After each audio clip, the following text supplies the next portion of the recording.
ден. Добар ден. Почестано сум председателки, ви благодарам. И јас благодарам за посетата. Како е некако амбиентално и сум сама ексклузивно без другите новинари, имам на вистина посебен третман денеска. Има причина за тоа, да.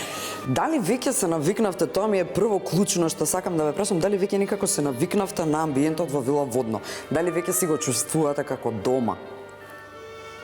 Па, додека работам, да, иначе јас не сум научена на вили, човек сум кој сака на отворено да престојува. Сепак има и дворфин кој што... Ама, точно, има убав двор, има и убави и добри луѓе, се чувствувам сигурно, заштитено.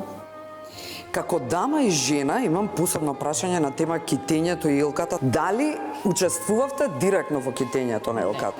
Не, дома да, тука не. Кога дојдов едно утро, елката осамна накитена.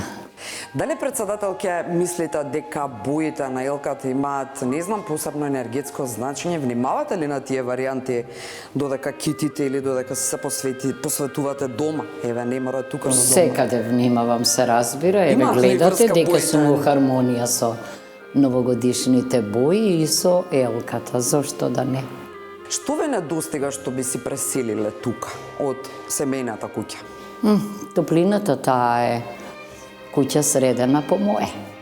Ми недостига. Да, ми недостига. Тоа е дом. Ова е привремен престој, ама се разбира, ќе видите, јас се обидувам и на овој позаимен дом од граѓаните, личен печат да му дадам. А тоа е? Повторно, со прередувањето на сликите или со некои подароци што сум ги добила, ако и се прекрасни, особено ако се подароци од деца. Например, минатата година имав посета и пак ќе одам на онкологија. И тамо меѓу останатите деца ме дочека едно прекрасно девојченце, кој можеби во моментот имаше некои проблеми со здравјето, ама јас и реков дека сигурна сум кога ќе се видиме во новата година, се ќе биде минато. Годинава на вообичаената посета во последниот петок во присуство на гардата, мислам на оној прекрасен обичај на смена на знамето, доаѓа стотици годинава, можеби околу 270 ученици, деца од градинки и мислам дека е тоа еден убав чин или една убава лекција, учење да се идентификувате со државата, со символите, со знамето, со химната. Восхитена бев од нивното пеење, се качивме горе и јас меѓу децата ја препознав мојата другарка од минатата година, прекрасна беше, ама и кажав дека ја чувам незината честитка, оти таа ми подари честитка. И тоа беше прекрасна средба, се разбира, здраво, убаво девојче. Председателке, дали овие новогодишни денови ги користите или исклучиво на овие денови практично правите некакви резови, можеби носите клучни одлуки, зборувам приватно, зборувам за личен развој, зборувам за одлуки кои нели знаеме да ги правиме на крајот на годината, од следната година ова нема или од таа поне и така натаму. Или не ви требаат новогодишни празници за да правите таков тип на резови? На дневно ниво едноставно се преиспитувате како човек. Тоа дневната самоевалуација се разбира редовна појава, иначе јас кон себе на крајот на годината сум построга и од пратениците, и од партиите, и од вас, новинарите. Секогаш во мислите си поставувам прашања, што сум сторила, што не, што треба да сторам. Ама, сето тоа е обоено со добра мисла и намера. И уште едно прашање. Искрено, успевате ли да се изготвите лично сама во овие празнични денови нешто по кејф за душа? Или исклучиво тоа е протоколарно, па не ви даваат? Мора да биде според служба. Успевам, се разбира. Многу пати сум рекла и повторувам, пазарот е едно од моите омилени места. Значи, се уште може да ве видат таму. Во сабота и во недела, и рутата се знае, Зелен пазар, па Кам маркет, бидејќи за паркирање и за пазарување сите не знаат. Може потоа да поминеме и во соседните, нешто да се купи, па да платам, имам таква некоја чудна навика, телефон, во Рамстор, тамо, и најчесто одиме пешки додолу и назад, а ги купените работи ќе ги ставиме во колите. Значи, во недела обично, и во сабота понекогаш, јас исто така сакам да сготвам. А претходно някои ги практикуваат, се знае, така. кога одам вака зиме, спанаќот на пазарот, да, тоа ми е омиленото, што го готвам, или се разбира, мојата свекрва беше од Кочани и правеше најсовршен пилав на светот. Секогаш кога се враќавме од летовање, ќе не прашаше што сакате, ние викаме ориз, пилав се разбира, и јас од неа тоа го наследив и сакам да го правам. Тука некаде би требало да го завршиме овој неформален дел, иако јас би ви поставил уште еден куп женски други прашања, меѓутоа Во ваши раце сум искра сега. Времето е ограничено, удиме сега на оние други важни државнички прашања, теми кои се актуелни периодот и секако она што не очекува од 2026 низ вашите очи. Секако е атмосферата многу убава тука и морам да кажам дека женската енергија се чувствува. Да, И се чувствува. Љубовта е во воздухот, би рекле. Точно така, си има енергетски, оние универзумски. А има ново нешто, еве и ова е. А тоа Нешто за ново што добивме од Леополд, да. Тоа е еден многу интересен документ кој што го добив од Гоце Дуртановски.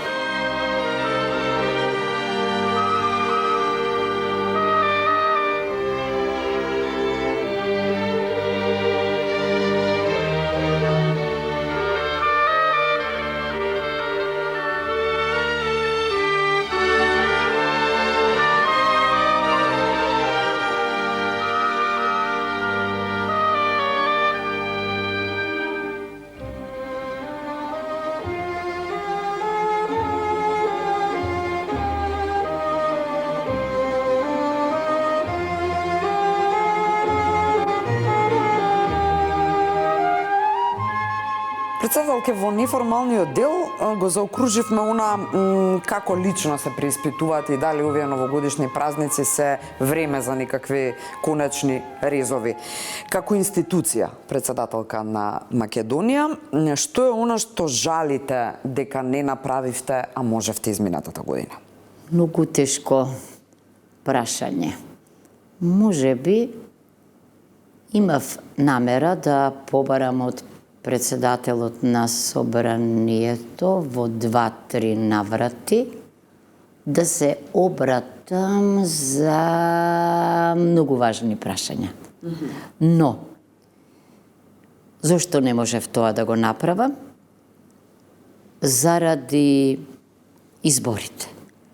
Локалните избори многу нешта оневозможија да се случат.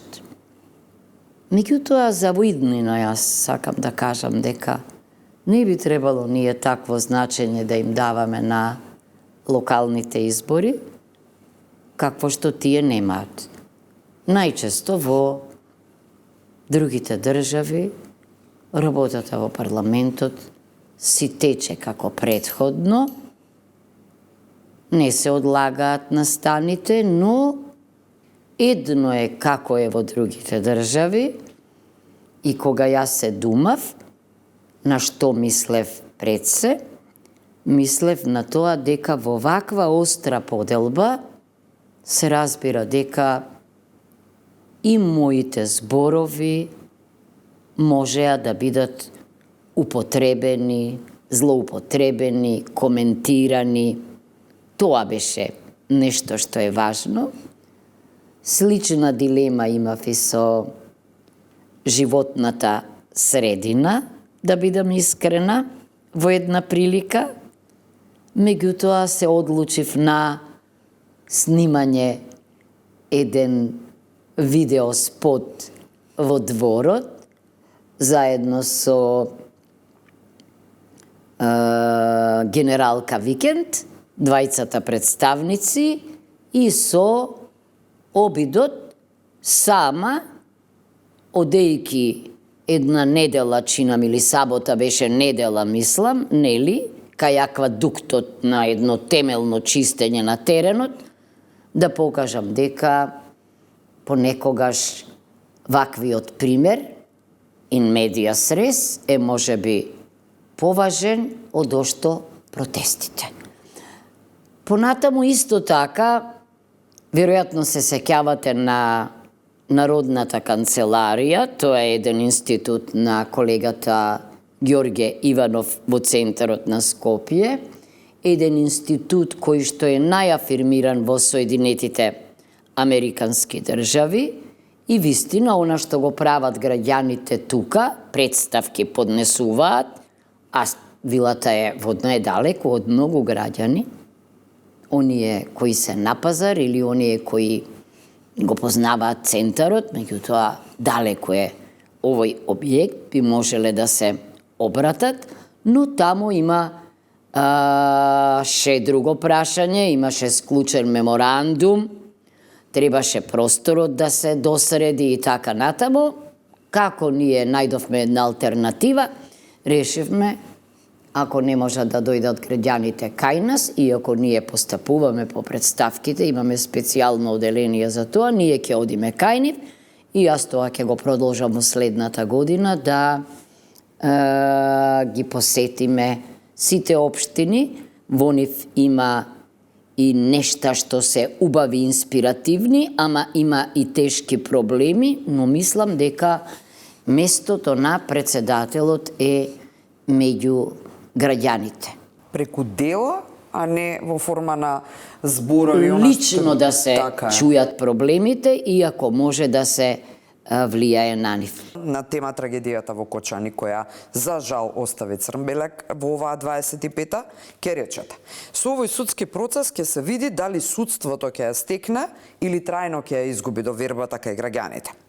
Основната причина за недовербата во судството лежи во два индикатори: клиентелизмот, што правосудниот систем им го должи, условно кажано, на властите заради начинот на кој биле бирани низ годините наназад, и второ, самиот интегритет на судиите и на обвинителите.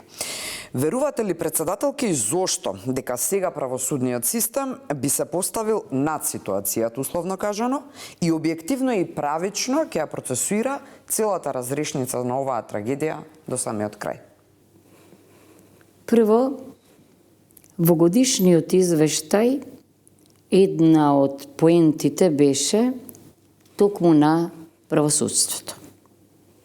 Јасно е зошто, заради тешката реална состојба, доволно е да го погледнете процентот на довербата и да ви стане јасно дека таквиот став на граѓаните е базиран на искуство, а не тоа е перцепција заснована на факти, а не е само на однос кој што зависи од симпатиите или не кон некој или кон некој судија или кон некој јавен обвинител. Второ, да, неподелен е ставот или диагнозата за она што се случи во Кочани, дека не е инцидент, туку дека е круна на нешто што не смело да се толерира и во сферата на стручноста, компетентноста, но најмногу во сферата на отсуството на владење на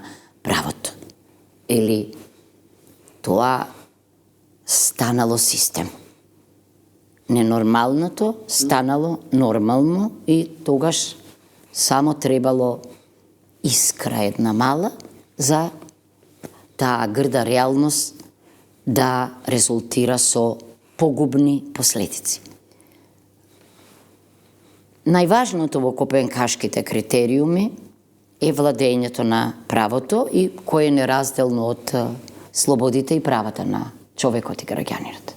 Значи, зборуваме за право на живот. Зборуваме за право на среќа.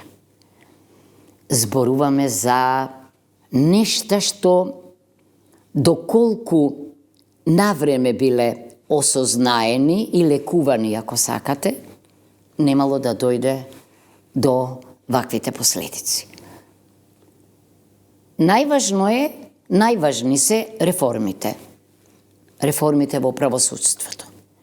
Гледаме енергија, правната рамка веќе е заокружена, проверена од Венецијанската комисија, што ретко се случувало вака во пакет, и сега сигурно дека ваквите далеку постраги критериуми на избор, транспарентноста при изборот, поголемата одговорност, поинакво начин на одлучување, може да изградат еден друг систем. Одговорност, посветеност, знаење, стручност и компетентност, етика, морал, сите тие категории што ги немаше. Затоа, значи, не е можно тоа веднаш по усвојувањето на законите, па и можеби по изборот на друг профил на луѓе да се воспостави. Меѓутоа, ќе се видат резултатите. И кога ќе изберете вие вистински луѓе на вистински места, тие ќе се обкружуваат со себе слични. Во низата закони, тоа го видов по Законот за судски совет, има и механизми на департизација и на деполитизација, дека претходно 4 години најмалку не смеело да бидете, имате некоја партиска функција и така натаму.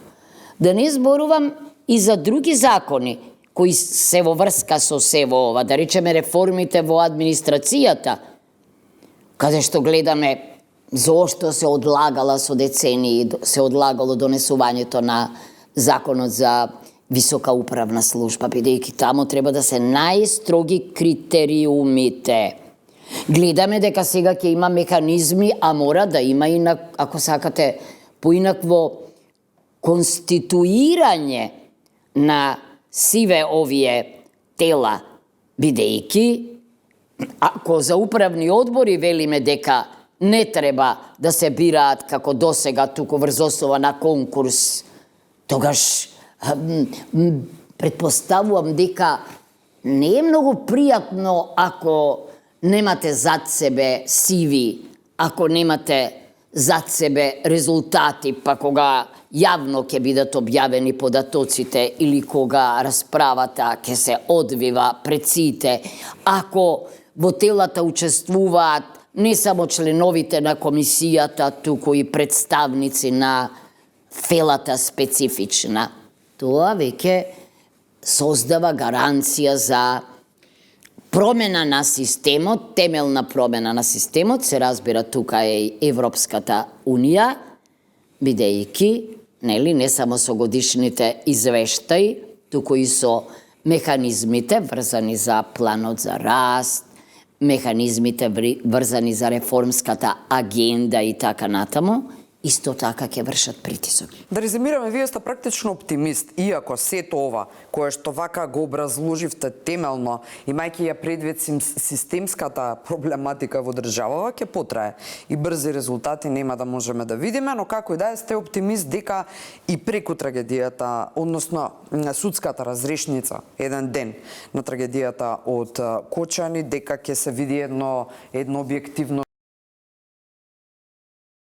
Во право сте, дури и искуствата претходни, ама и оние на државите од регионот кои што побрзо чекорат кон Европската Унија, ќе бидат инспиративни, ќе можеме да ја видиме и нивната практика, се разбира, тоа ќе не инспирира, иако морам да кажам дека и денеска имаме членки во Европската Унија, кои што кога биле примани, не ги исполнувале условите за членство, меѓутоа заклучокот бил дека одвнатре полесно ќе се реформираат, но и сега ги имаат проблемите.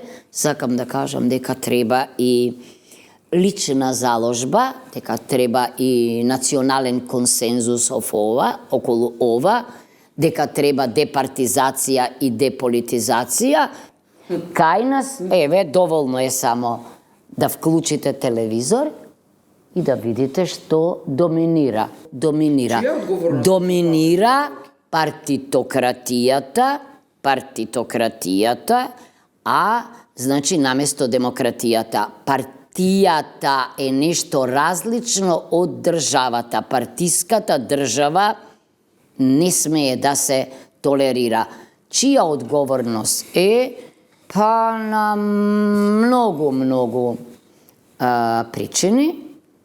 Ден и ден денеска, или особено во ова време, е јасно дека идеологијата не е причината за влегување во некоја партија. Не е тоа само наш хендикеп. Целиот свет, па и државите од Европската Унија се соочуваат со феноменот на, ако можам да кажам, дезидеологизација или логиката на привлечете го или фатете го секој, без оглед на идеолошката определба, заведете го не со идејата, туку со тоа што вие го кажавте, со гаранција за вработување, за успех, без оглед на стручноста и компетентноста, всушност турка во клиентелизам, и на тој начин ќе видите дека ликови со сиромашно знаење, стручност и компетентност доминираат, а дека се наоѓаат на високи позиции, па и дека се секојдневно присутни во јавноста, особено рај за ваквите лица се социјалните мрежи, бидејќи тамо се тие најсилни, особено во своите монолози, или пак се разбира во диалог кој апсолутно не е заснован на правила и на аргументи, туку на навреди. Значи, насекаде се стимулира една гладиаторска арена наместо делиберативен модел во кој што оној со најдобри аргументи се слуша, се почитува. Не, ние ги поттикнуваме навредите, клеветите, слободните квалификации што не се врзани за факти, туку за многу често за омраза, за желба, да се промовира. Имаме уште многу како општество да растеме на тема ете се ова што... Не само ние, Искра.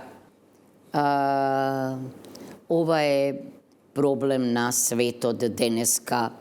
Нешто познато како... Тој клиентелизам толку во Шведска, во една Норвешка, во една Финска не се ни гледа, председателке, за разлика од тоа како кај нас е видливо и какви се последиците. Мислев на спектакл демократијата, на видеократијата, да бидете видени, чуени, што по-стар збор, а всушност и глата во вакви амбиенти, токму за нешто што е, не знам, кул, што е ин, што шокира, е по нешто што се посакува, наместо нешто што ве тера да размислите, да бидете умерени, да измерите, да вреднувате, да се извините, да не повредувате.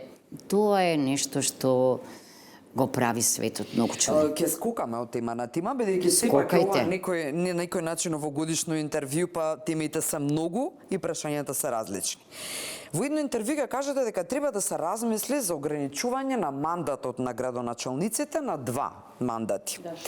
Дали и како можете да интервенирате во законот за локална самоуправа, овие измени кои се уште се проблематизираат на некој начин опозицијски, не се носат, односно не се носи новиот закон, како можете да интервенирате и дали можете во оваа форма или во овој временски период сега, односно да тоа вака се постави да се ограничи мандатот? Јас тоа сум го соопштила уште во фазата на изработката на законот за новиот закон за локална, мислам дека не.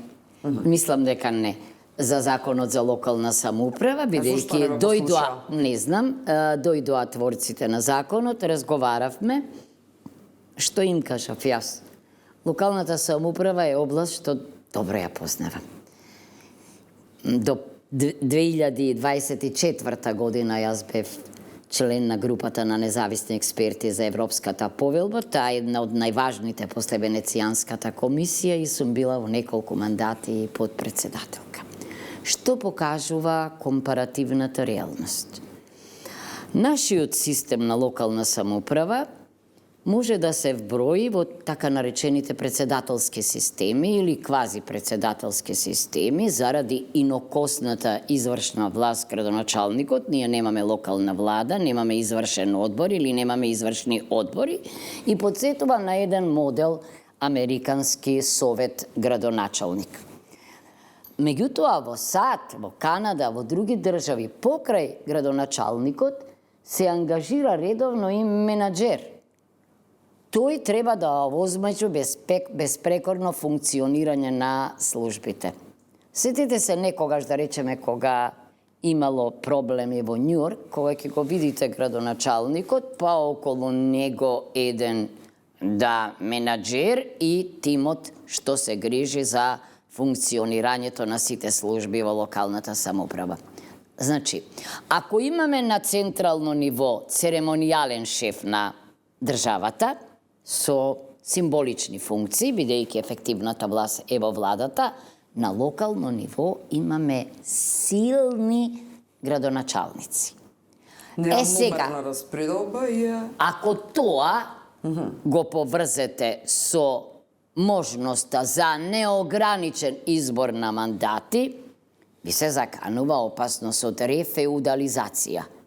Имаме ние личности, градоначалници кои со децении биле на истата функција и концентрирале енормна моќ. Тоа на локално ниво е уште пострашно, зашто се закануваат и елементи од фамилиаризација, целосна партизација, апсолутна моќ, бидејќи нема механизми на негово ограничување.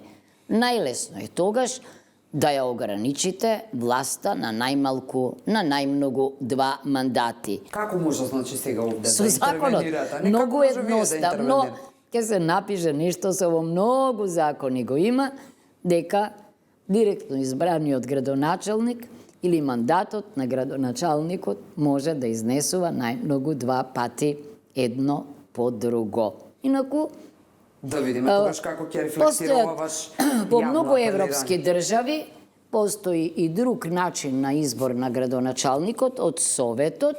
Јас сум против ваквиот начин, бидејќи ние по 50 на 60 на години замрзната можност директно да ги бираме првите луѓе на локалната и на централната власт, граѓаните, мислам, имаат право да бираат личност, а не само од советите да се избираат истите, бидејќи и тогаш постои опасност да не биде избран најдобриот, туку најпартискиот, мнозинството да одлучи, граѓаните имаат право за некои функции да го изберат првиот човек сами. Така е. Размислувате ли вие за втор мандат? Не размислувам сега, не размислувам. Тоа не значи дека година нема и пол да одлучите. потоа, не размислувам. Воопшто гледам првиот мандат да биде мандат кој ќе има некаков печат во кој што ќе внесам некакви промени и тоа да помогне во идното функционирање на председателската функција, иако јас кажувам, ние се занимаваме со уставни измени, што не се однесуваат на некои важни надлежности, функции, соодноси меѓу нив и кога тогаш ќе мораме тоа да го сториме, да се зафатиме со една таква реформа. Ќе ви дадам пример. Непознат феномен е парламентарни избори да распишува председателот на собранието. Па што ако е собранието распуштено? Председателот на државата секаде ги распишува парламентарните избори, бидејќи една од причините што има 5-годишен различен мандат од 4-годишниот е и таа. Обратно, значи председателот на парламентот, така, ќе ги распишува председателските избори и локалните избори. И во надлежностите, но тоа е за некоја друга прилика. Да. Лани на 1 јануари, некој ден по соопштувањето на помилуваните лица лани, околу кои се крена фама апсолутно, на предлог на Комисијата за помилување, ќе речете: ниту Министерството за правда, ниту Комисијата за помилување можат или смеат да играат улога на истражни органи, да се јавуваат во Агенцијата за национална безбедност или Агенцијата за разузнавање, за да ги проверуваат луѓето. Тоа е работа на судот, значи судијата го креира профилот, досието што доаѓа кај нас, само судот може да ги проверува фактите и доказите и најважно ми е, значи до тука цело време ве цитирам, е кој и како ја прави селекцијата во затворите, кога ќе побараат или самите затвореници или нивните најблиски намалување на казната и кој го ниже досието. Што значи ова до тука во период кога се актуелни помилувањата, ако знаеме дека на тој 1 јануари лани рековте дека ни е потребен нов закон за помилување, што во фокус ќе ги има луѓето затвореници, а кои се уште го немаме? Го немаме, ама на повидок е дека ќе го имаме. Значи, и тој закон е дел од пакетот на закони за кои што веќе зборувавме правосудството и законот за помилување. Сум видела работна верзија од овој закон, сум ставила забелешки, верувам дека комисијата што работи на тој закон, тимот е многу компетентен, дека ќе дојде до вистински решенија, но едно знам, дека не смееме да ги третираме затворениците како отпишани. Бидејќи и тие имаат право на друга шанса. Треба да се во процесот на ресоциализација, што кај нас е многу сиромашен, а мора да се развива. Ние сме имале таква традиција во минатото, денеска во светот има, во затворите луѓето се школуваат, во затворите луѓето учат, во произведуваат, творат и така натаму. Понатаму системот на пробација да се развија, системот на отвореност, на полуотвореност, на селекција на затворениците, мора цел еден да се развие. Што се однесува пак до помилувањето, тоа не смеја често се третира како второ судење или повторно судење, само сега од правда и од Комисијата за помилување, не. Се оценува однесувањето од како тие ќе влезат во затворот. Однесувањето внатре, однесувањето кон работните обврски, однесувањето кон семејството, па однесувањето и кон себе на овие лица. Значи, треба да се развија еден систем кој што ќе овозможи право, правда, правичност, но исто така ќе отвори и можна перспектива за овие луѓе.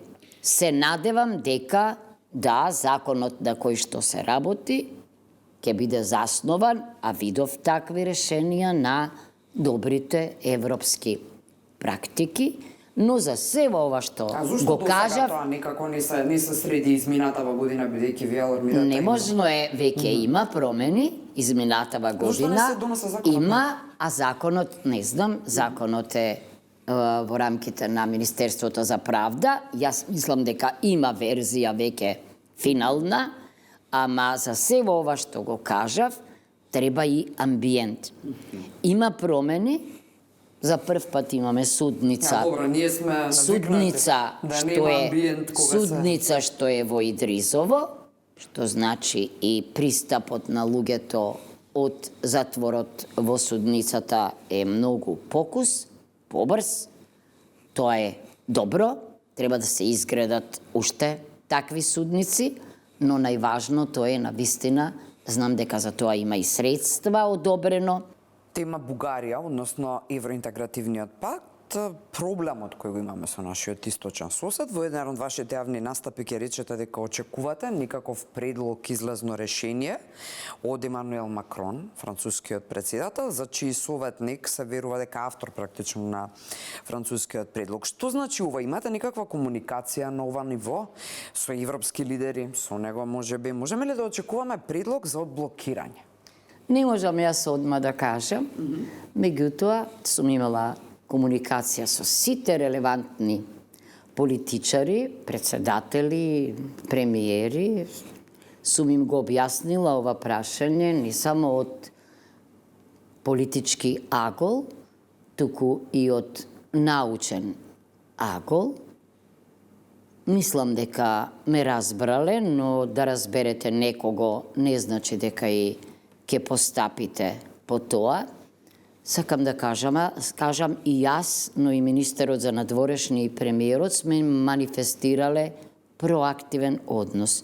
Впрочем, ние веднаш и предложивме, ако се сеќавате, едно решение што мислам дека е многу логично, познато во компаративната уставна пракса, но и други излезни решенија за кои не можам во моментов да говорам, бидејќи мислам дека разговорите за вакво решение треба да имаат елемент на меѓусебно разбирање, кредибилност, и тоа ние го правиме. Проблемот е јасен во целосното негирање засега, иако ние неформално сме разговарале, јас сум ги изложила, ме и слушале колегите, се разбира, за ова прашање што мислам. Меѓутоа, како што гледате, нивното објаснување е дека немате проблем со нас, имате проблем со Европската Унија, бидејќи навистина во преговарачката рамка и во заклучоците влезе и, не знам како да го наречам, согласноста или заклучокот на двајцата министри за надворешни работи во еден акт наречен записник, или не знам, поубаво звучи протокол, во функција на нешто што апсолутно нема врска со членот 12 од договорот, дека најмалку еднаш годишно овие комисии се состануваат, а министрите кои се чадорот над комисиите, замислете наука под чадор на политика, како вире, сигурно вене, сигурно се партизира и се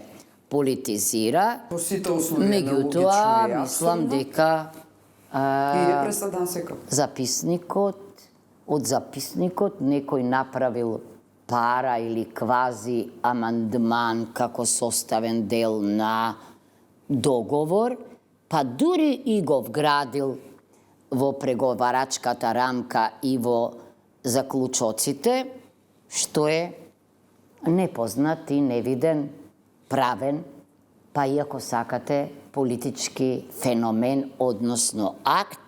И на таа линија јас сметав дека подеднакво заинтересирани за владењето на правото и за одбраната на копенхашките критериуми сме не само ние, туку и соседот Бугарија, ама уште повеќе демократски инспиративната Европска Унија, бидејќи тоа беше идејата на основачите на Европската Унија да енергизираат, да шират демократија и навистина тоа функционираше, доказ интересот на држави не само во близината на така наречената Западна Европа, земјите од Централна и Источна Европа, еве сега во таа измена на терминологијата и на Западен Балкан, ама гледаме и на Евроазија, односно на Истокот. Тоа не е случајно. Главната инспирација или причина за тоа беше владењето на правото, демократијата, либералниот пазар, човековите права. Тоа е нешто што е инспиративно. И затоа јас сметам дека е ова задача на сите. Не се работи само за наша одбрана. Не. Дури ни за одбрана само на националните и државните македонски интереси. Не. Се работи и за одбраната на европските демократски интереси, на европските конститутивни акти. Бидејќи јас не знам колку пати сум рекла, јас сум ефемерна. Ефемерни се сите политичари. Ама што останува? Што е она на што се темели европската демократија? Што ви одговараат на принципите и на вредностите? Се согласуваат со мене, бидејќи во секој разговор има не само политичка димензија, меѓу нив има и правници, има одговорни политичари, да, мислам дека се разбираме. Но потоа следи дека е тоа реалност и дека вие сте прифатиле и вашите представници нема ништо против. Сега, ако го транспонирам тоа вашите, нашите во парламентот, бидејќи самата бев пратеничка, ние од нашите представници не добивме ниту информација за актите, ниту видовме рамка, ниту заклучок, ниту видовме протокол. Не. Добивме една информација. И сега знаете, да, точно е дека имаше мнозинство, потребно мнозинство. Меѓутоа, ниту едно мнозинство, мислам дека, и ниту еден акт, ако е спротивен на Уставот, ако е спротивен на конститутивните акти на ЕУ, не треба да се свати здраво за готово, туку креативно треба да му се пристапи. Имало многу потешки ситуации од нашава, има и сега многу потешка ситуација од нашава. Ова е непознат преседан, нема да остане осамен, по него ќе следат и слични преседани, а тоа веќе може да го наруши кредибилитетот и на самата Европска Унија и затоа зошто да не се активираат механизмите. Јас не велам веднаш 1/3 од пратениците да се одважат и да покренат постапка против соседот за кршење на темелните вредности и принципи, иако и тоа постои не само на хартија, туку постои и во пракса, или комисијата тоа да го направи, или пред судот, има механизми. Така што ако со записник сте менувале еден договор и сте му дале записникот карактер на амандман, сторете го тоа со еден нов записник. Или размислете исто така, бидејќи ние и тоа го предлагаме, за решенија што ќе оневозможат други слични ситуација. Да, така и ќе речете трет протокол нека се донесат, па нека кажа дека по примерот на Франција и Германија, по примерот на Полска и Германија, во кој ќе се наведе дека не може да биде причина за вето прашање врзано за историја, култура и јазик. Ова само како Ова кога ги давате на... пример Полска и сакате да кажете за Чисто да ја преговорите. заокружиме, Да. Знаете што е важно? Како велиме ние? Филозофијата на институцијата, филозофијата на документот, на уставот, ево преамбулата. Преамбула има договорот за пријателство и добрососедство со Бугарија, во која се вели дека Бугарија ќе ни помага на патот кон европската, дека ќе ги развиваме добрите односи и практики, ќе си помагаме и така натаму. Ај обидете се и со најголема имагинација да го третирате ветото како механизам за олеснување на нашиот пат. Неприроден е спојот. Затоа, значи, подеднакво треба да сме заинтересирани за решение. Зошто? Заради доброто не само на Европската Унија и за нејзината сегашност и иднина и задржана инспиративност, ама и за добрососедските односи. Бидејќи на ваков начин, јас мислам дека Искра, да им го дадеме ние проблемот на уметниците, одма ќе го решат. Се сложувам. Морам да се двете сложам држави. со вас, па и не само уметниците, како и да е, али но културната дипломатија е некоја тема која што малку така ние исто не ја негуваме. А кога сме кај дипломатијата, председателке, моето следно прашање е што е со испразнетите амбасадорски места, односно оние места каде што многу ни се важни, кои не се многу важни, а кои се уште чекаат на ваш амин, еве вака да Не кажам. на мојот амин, за жал, Значи, за да политичка дојде до некоја мојот, друга калкулација? за да дојде до мојот амин, треба да дојде иницијатива за амин. Иницијативата доаѓа прво од Министерот за надворешни работи, преку владата, па на крајот доаѓа до мене. Јас сама не можам немам таква надлежност, тоа е систем и систем е добро да постои. Причината за системот е, ние немаме американски председателски систем, имаме еден систем кој во суштина е парламентарна демократија со ефективна извршна власт и има, значи, 2-3 степени, да речам така, министер, влада, подпишува премиерот, доаѓа кај мене, инаку во право сте.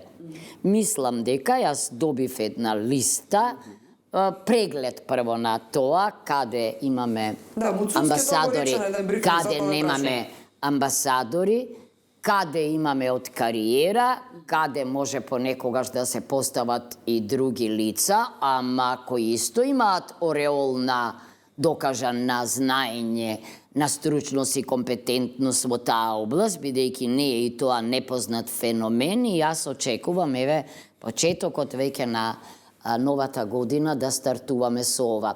Што сакам да кажам? Посетувајќи ги државите, јас имам прилика да ги посетам и нашите амбасади. Она што мене ме импресионира, веќе го кажам, е неверојатно да чуете дека во некои држави или во некои меѓународни институции имате амбасадори кои се врвни, кои се докажани, кои се инспиративни, кои што служат за пример и ние мора да знаеме стратешки да постапуваме. Тамо каде што мораме да имаме амбасадори, прво треба тоа да го направиме, да, во земјите со каде што се носат одлуките, најважните одлуки. Не мораме секаде да имаме амбасади, може да се покриваат еден амбасадори во и повеќе држави, во зависност не само од финансиите, во зависност од капацитетите, но еве ви благодарам за прашањето. Прашањето не е само за мене, прашањето е и за владата и се надевам дека ова ќе не поттикне час поскоро да ги решиме овие прашања. Пред да завршиме со традиционалното прашање за вашата желба на приватен план за 2026 и што и посакувате на Македонија, имам едно предпоследно. А тоа е за време на кампањата председателска често повторувавте дека исклучиво жени ќе бидат членови на вашиот кабинет. Клучните луѓе кои се, би рекла, фактор на носење одлуки се сепак мажи во вашиот кабинет. Тоа што значи дека Не е така. Не е така, Значи, добро. прво, не велам исклучиво жени, не. Добро. Туку дека јас ке го следам ритамот на природата, совршен, 50-50 кај што можам. Не. Во сите тела, јас сум наследила искра администрација овде, но и во администрацијата не доминираат мажи, но сите органи што сама сум ги формирала или во мојот мандат од Советот за млади, преку Комисијата за помилување, преку Комисијата за наградување, сега и дури и во Советот за безбедност од тројцата, една е жена, останативе сите се 50%, а со сите, со Советот за млади, девојка председава, со Комисијата за помилување председава исто така жена, со, да не заборавам, Агенцијата за разузнавање 2 жени се, и еве да најавам дека и во Судскиот совет јас ќе предложам 2 жени. Добро, ова е, значи, ексклузивно го слушаме. Да, прв пат. Ета го и насловот на ова интервју, веќе го имаме на некој начин. Но најважното е, не жени заради тоа што се жени, туку кандидатки кои се стручни и компетентни, ама и жени. Кога ќе ги слушнеме имињата на Кога вашите ќе предлози помине, за се судски надевам, ги охрабрувам пратениците да го донесат законот, за да може вистина за мене Судскиот совет да персонифицира промени. Се надам дека фативме други агли на сите актуелни теми за кои ве слушавме изминатиот период. Апсолутно основано ги нагласувате, а интересот на медиумите е тука фокусиран, разбирливо. За крај, за првото прашање, што приватно си посакувате, го задржувате правото да не ни откриете за 2026, но што и посакувате на Македонија? Па и приватно ќе ви кажам, за да и помогнете на Македонија, треба да бидете здрави.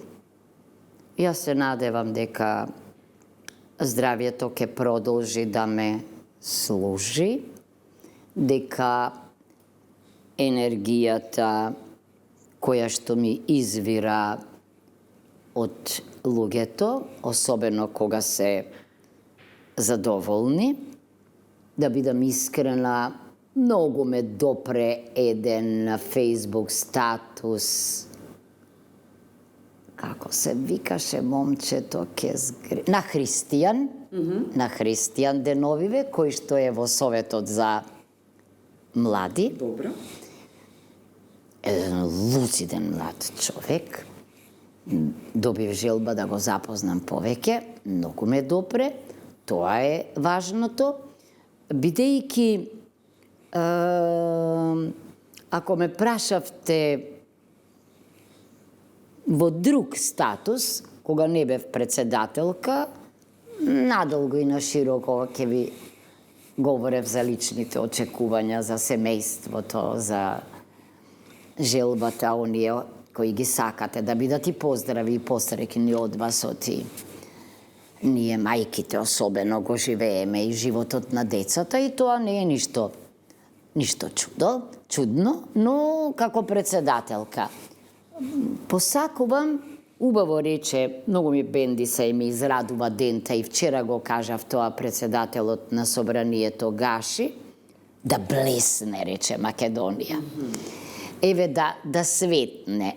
Мислам дека по толку чекање, по толку долг маратон, што го нареков ја на предавањето на Колумбија универзитетот, и ме разбара не само колегите и студентите, нели, маратон, пазете, со пречки е невозможна дисциплина, ама ние со таква дисциплина, дека заслужуваме разбирање, дека заслужуваме поттик,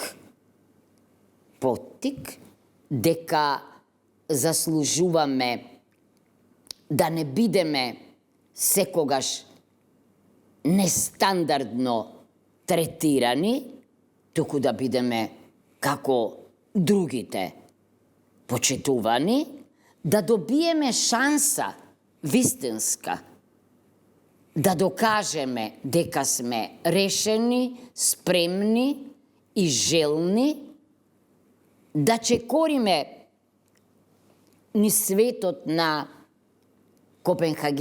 копенхашките критериуми, за да не ја трошиме енергијата на нешта што не само што не се правно барање утврдено во било кој документ во светот, да докажувате вие дека сте жена, да докажувате дека сте нација, да докажувате дека имате свој јазик, своја историја и своја култура, кога тоа е очигледно. Тоа се нешта што не се докажуваат, нешта што се гледаат и нешта што треба да се ценат. Јас само си посакувам сета оваа енергија ваша да донесе остварување на сето ова што ја посакувате на Македонија, вам лично мир, спокој и останете баш таква каква што сте. Ви благодарам што бевте дел од ова новогодишно интервју. И јас ви благодарам за интервјуто, за прашањата, па и за убавите желби.